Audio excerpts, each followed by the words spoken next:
यही जज्बा रहा तो मुश्किलों का हल भी निकलेगा, यही जज्बा रहा तो मुश्किलों का हल भी निकलेगा, जमी बंजर हुई तो क्या यहीं से जल निकलेगा, जमी बंजर हुई तो क्या यहीं से जल निकलेगा, ना हो मायूस ना घबरा अंधेरे से मेरे साथी, इन्हीं रातों के दामन से सुनहरा कल भी निकलेगा।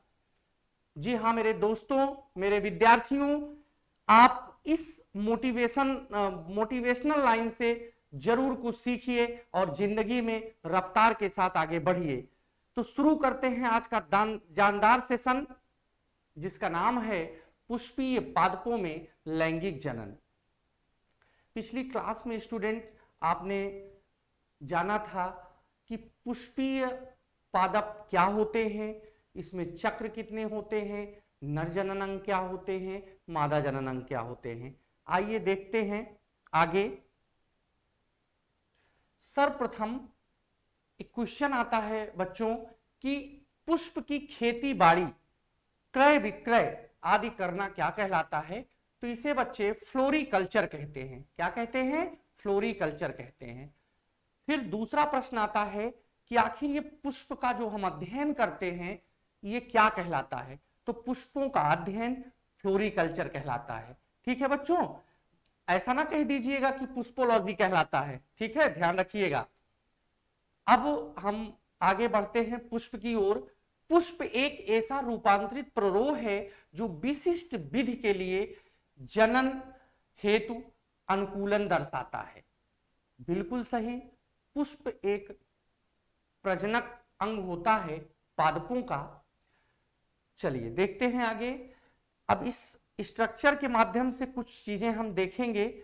यहां पे बच्चों जो है पुष्प वृंत लिखा हुआ है ना, क्या लिखा हुआ है? पुष्प वृंत। पुष्प वृंत के सहारे ही पुष्प शाखा पर लगे होते हैं। जो पुष्प वृंत होता है इसी की सहायता से पुष्प शाखाओं पर लगे होते हैं। इसी का ऊपर वाला भाग है पुष्पासन, पुष्प आसन। जैसे हम किसी जगह बैठते हैं तो उसको हमारा आसन बोला जाता है। सोफे पे बैठते हैं तो सोफा हमारा आसन होता है।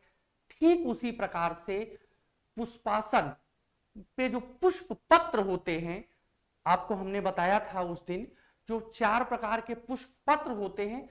बच्चों आखिर ये पुष्प पत्र हैं क्या? तो ये पर्ण के मॉडिफिकेशंस हैं, लीफ के मॉडिफिकेशंस हैं, यानी कि पर्णों के रूपांतरण है, पत्तियों के रूपांतरण है। ये 4 प्रकार के होते हैं। 2 सहायक होते हैं, 2 आवश्यक होते हैं, 2 जनन प्रक्रिया में भाग लेते हैं, 2 सहायता करते हैं। सहायता से बात याद आती है कि जो बाह्य दल पुंज होता है, ये देख रहे हैं ना, ये पुष्प जब कलिका अवस्था में रहता है, मींस खिला हुआ नहीं रहता है बच्चों, तब पुष्प का बाह्य दल उसको जो है कलिका अवस्था में पुष्प की रक्षा करता है। कलिका अवस्था में पुष्प की रक्षा करता है।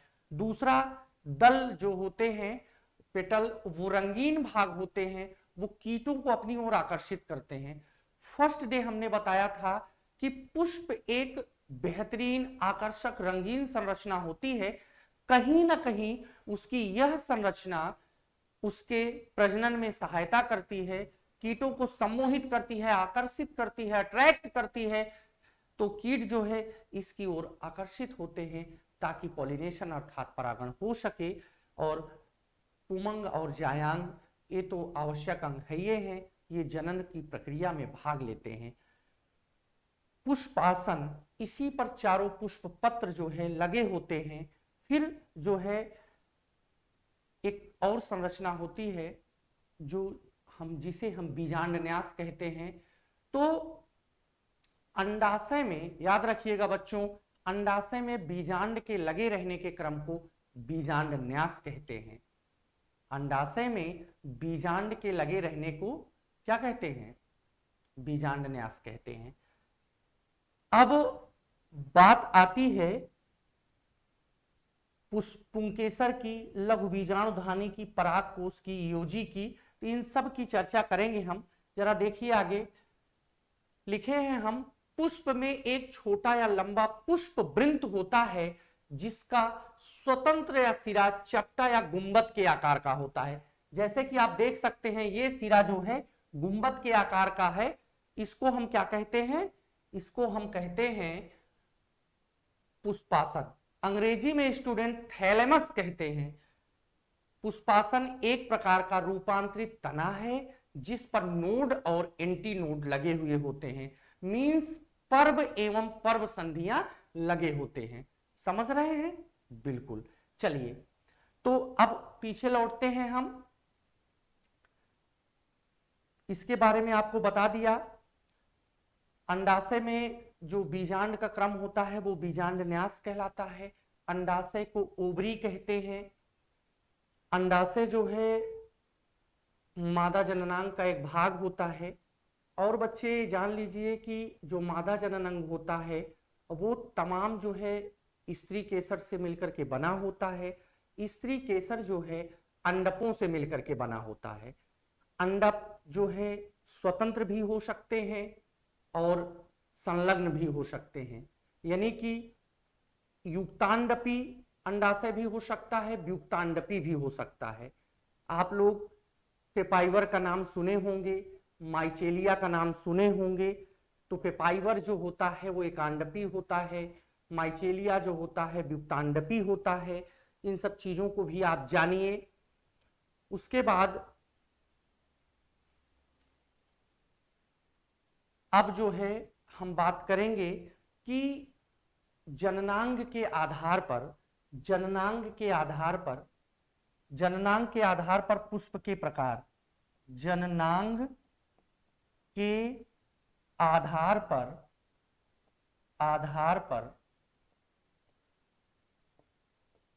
पुष्प के प्रकार, पुष्प के प्रकार। तो जननांग के आधार पर पुष्प दो प्रकार के होते हैं, एक लिंगी, द्विलिंगी या उभयलिंगी। द्विलिंगी या इसी को क्या कहते हैं, उभयलिंगी कहते हैं। जननांग के आधार पर स्टूडेंट पुष्प कितने प्रकार के होते हैं, दो प्रकार के, यूनिसेक्सुअल और बाइसेक्सुअल। यूनिसेक्सुअल और बाइसेक्सुअल। अब आते हैं परिभाषा की बात कर लेते हैं। लिखने की जरूरत नहीं है, बड़ी आसान परिभाषा है बच्चों, आप सब आसानी से इसको लिख सकते हैं कि ऐसे पुष्प जिसमें केवल एक जननांग उपस्थित होता है, चाहे वो नर जननांग उपस्थित हो अथवा मादा जननांग उपस्थित हो, उसको क्या कहते हैं, एक लिंगी पुष्प कहते हैं। और जैसे पपीता है, उसके बाद फिर द्विलिंगी पुष्प या उभयलिंगी पुष्प बाइसेक्सुअल क्या होते हैं, जिसमें दोनों सेक्सुअल आर्गन उपस्थित होते हैं, दोनों जननांग उपस्थित होते हैं, उसे द्विलिंगी पुष्प कहते हैं। गुड़हल इसका बेहतरीन एग्जाम्पल है। हिबिस्कस रोजा साइनेंसिस का बॉटनिकल नेम है। मालवेशी कुल का ये पादप है। ठीक है बच्चों, इन सब बातों को, छोटी छोटी बातों को आप ध्यान रखिए कि किस कुल का पादप है, इसका बॉटनिकल नेम क्या होता है। तो द्विलिंगी या एक लिंगी पुष्प के बारे में आप लोग जाने। अब हम बात करते हैं कि हमारा जो चैप्टर है, जो हमारा कंटेंट था, अब वो 3 भागों में विभाजित था। निषेचन पूर्व घटना, सबसे पहले हम इस पर बात करते हैं। निषेचन पूर्व घटना, निषेचन पूर्व घटना। तो बच्चों निषेचन के पूर्व जो है पुष्प के हार्मोन्स एवं संरचना में बड़े बदलाव आते हैं। पुष्प के जो हार्मोन्स होते हैं, पुष्प की जो संरचना होती है, उसमें बड़े बदलाव आते हैं।